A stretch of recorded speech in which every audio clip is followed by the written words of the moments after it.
അത് കുറച്ച് വലുതാകുന്നിടം വരെ എൻ്റെ അടുക്കലേക്ക് കിടക്കുകയുള്ളായിരുന്നു. പിന്നെ ഈ കാണിക്കുന്ന കോമാളിത്തരമൊക്കെ അവിടെ വീട്ടിൽ കാണിക്കുന്നത് പോലൊക്കെ തന്നെ കാണിച്ചുകൊണ്ടിരുന്നു. തല്ലിയിട്ടില്ല എന്ന് എനിക്ക് തോന്നുന്നില്ല, ചിലപ്പോൾ ഉണ്ടായിരുന്നാലും അങ്ങനെ അതിനങ്ങനെ ഒരു ആവശ്യം വന്നിട്ടില്ല ലാലുവിന്. ലാലു വളരെ ക്വയറ്റാണ് ആൾ. ആവശ്യമില്ലാതൊരു ബഹളം ഒന്നും ലാലു ഉണ്ടാക്കിയിട്ടില്ല. സ്കൂളിലും കോളേജിലും കാണിക്കുന്ന ബഹളമൊന്നും ഞാൻ അറിഞ്ഞിട്ടില്ല.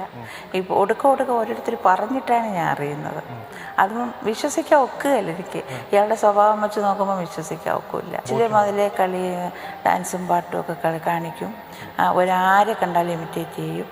അങ്ങനെയൊക്കെ ഉള്ളപ്പോഴും ഞാൻ പറയായിരുന്നു നിന്നെ സിനിമയിൽ വിട്ടാലേ കൊള്ളൂ. ഇതിനായിട്ട് ഇറങ്ങണം എന്ന് പറഞ്ഞായിരുന്നു ഒരു ഡിഗ്രിയൊക്കെ കിട്ടിയിട്ട് മതി എന്ന് മാത്രം പറഞ്ഞായിരുന്നു. ഒരുപാട് ഫ്രണ്ട്സുണ്ട്.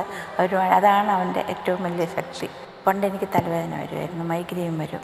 എത്ര ദൂരെ ഇരുന്നാലും എൻ്റെ ശബ്ദം കേൾക്കുമ്പോൾ ചോദിക്കും എന്തമ്മ സുഖമില്ല, അമ്മയ്ക്ക് തലവേദനയാണോ? അതുപോലെ ഞാനും അതുപോലെ ചോദിക്കും. താളവട്ടം, കിരീടം, ചെങ്കോലൊന്നും ഞാൻ കണ്ടിട്ടേ ഇല്ല. അന്ന് ഞാൻ പറഞ്ഞു എത്ര കോടി രൂപ തന്നാലും വേണ്ട ഇങ്ങനെയുള്ള സിനിമ വേണ്ട. ഇപ്പോഴും അടിപടമൊന്നും ഞാൻ കാണുകയില്ല.